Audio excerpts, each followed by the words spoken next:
దేవుని పరిశుద్ధ నామమునకు మహిమ చెల్లును గాక. ప్రతినిత్యం ఇలా వాగ్దానం చూస్తూ మిమ్మల్ని మీరు బలపరుచుకుంటూ అనేకులను మీరు బలపరుస్తున్నారు. మీరు చేస్తున్న ఫోన్ కాల్స్ని బట్టి, మీరు ఇస్తున్న సాక్ష్యాలను బట్టి దేవుడిని మహిమపరుస్తున్నాం. ఈ దినమందు దేవుడు మీకు ఇస్తున్న వాగ్దానం కీర్తనల గ్రంథం 34వ కీర్తన 18వ వాక్యాన్ని ప్రభు మీకు వాగ్దానం ఇస్తున్నారు. విరిగిన హృదయం గలవారికి యెహోవా ఆసనుడు, నలిగిన మనస్సు గలవారిని ఆయన రక్షించును. దేవునికి స్తోత్రం. ఒకవేళ ఈ వాగ్దానం చూస్తున్న నీవు ఒకవేళ విరిగిపోయిన పరిస్థితిలో, నలిగిపోయిన పరిస్థితిలో ఒకవేళ ఈ వాగ్దానం చూస్తున్నావేమో, ప్రియ దేవుని బిడ్డ, దేవునితో మాట్లాడుతున్నాడు. నువ్వు విరిగిపోయినాను, నువ్వు నలిగిపోయినాను, ఒక విషయం మాత్రం గుర్తుపెట్టుకో. విరిగిన నీ జీవితాన్ని ఎవ్వరూ లక్ష్య పెట్టరు, నలిగిన నీ జీవితాన్ని ఎవ్వరూ దరి చేర్చుకోరు. విరిగిపోయిన పాత్రే మనం వాడుకోమే, నలిగిపోయిన వస్త్రంనే మనం వాడమే. నలిగిపోయిన వస్త్రాన్ని వాడలేనప్పుడు, విరిగిపోయిన పాత్రను వాడలేనప్పుడు, విరిగిన మనుష్యులను, నలిగిపోయిన వస్త్రాలను వాడలేనప్పుడు, విరిగిన మనుష్యులను, నలిగిన మనుషులు వాడుకుంటారా అంటే అది మన భ్రమ. ఒకవేళ ఈ వాగ్దానం చూస్తున్న నీవు, నీ దగ్గర ఏమీ లేదని అందరూ నిన్ను హేళనగా చూస్తున్నారేమో, నీ వద్ద ఏమీ లేదని అందరూ నిన్ను చున్నచూపు చూస్తున్నారేమో, నీ బ్రతికింతే, నీ భవిష్యత్ ఇంతే, నువ్వు వేస్ట్, నువ్వెందుకు పనికిరావని ఒకవేళ మనుషులు నిన్ను దూషిస్తూ, హేళన చేస్తూ, నిందలు వేస్తూ మాట్లాడుతున్నారేమో. కానీ ప్రియ దేవుని బిడ్డ, ఈ వాగ్దానం నేను చూస్తున్న నీతో ప్రభు అంటున్నాడు, విరిగిన హృదయం వంటి నీ జీవితమునకు దేవుడు ఆసనుడుగా ఉన్నాడు. దేవునికి స్తోత్రం, హల్లెలూయా. విరిగిన హృదయం కలిగిన నీ జీవితమునకు దేవుడు ఆసనుడుగా ఉన్నాడు. నలిగిన మనస్సు వంటి నీ బ్రతుకుకు ఖచ్చితంగా దేవుడు రక్షణగా ఉన్నాడు. దేవునికి స్తోత్రం, హల్లెలూయా. నువ్వెందుకు, ఎవరు నా దగ్గరికి రావటం లేదు, ఎవరు నన్ను దరికి చేర్చడం లేదు, ఎవరు నన్ను సమీపించట్లేదు అని నువ్వు వేదన పడవద్దు.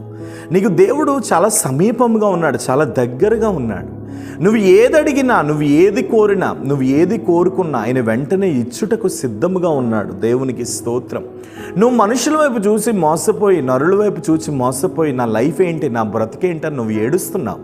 కానీ ఈరోజు నేను నీతో చెప్పగలను, ఒకవేళ జాబ్ లేక నీ మనస్సు విరిగిపోయిందేమో, ఒకవేళ కుటుంబ పరిస్థితులను బట్టి నీ మనస్సు నలిగిపోయిందేమో, ఎవరి ఆదరణ లేక, ఎవరి ఓదార్పు లేక నీ జీవితం వేస్ట్గా ఒకవేళ ఉందేమో, కానీ ఈరోజు ప్రభు ఒక గొప్ప వాగ్దానం ఇస్తున్నారు.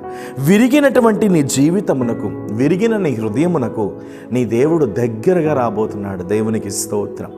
ఎవరు నేను ప్రేమించకపోయినా నేను ప్రేమించడానికి మాత్రం ఎప్పుడు దేవుడు సిద్ధంగా ఉంటాడు. ఈ విషయాన్ని నువ్వు ఎప్పుడు గుర్తుపెట్టుకో.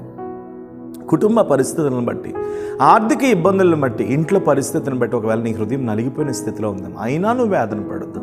ఎంత నువ్వు నలిగిపోయినా సరే దేవుడు నీకు దగ్గరగా ఉన్నాడు. నీకు ఒక విషయం తెలుసా బిడ్డ, నువ్వంటే యేసయ్యకు చాలా ఇష్టం. యేసయ్య నిన్ను ఎంతగానో ప్రేమిస్తున్నాడు.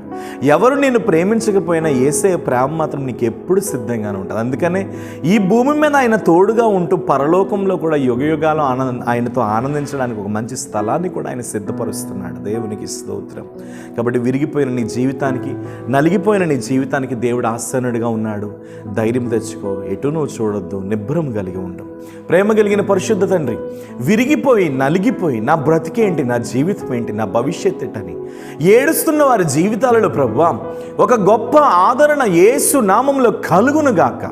ఈ వాగ్దానం చూస్తున్న వారి మీద నీ మనస్సు ఇప్పుడే ప్రభువా వారి మీద ఉంచమని ప్రార్థిస్తున్నాను.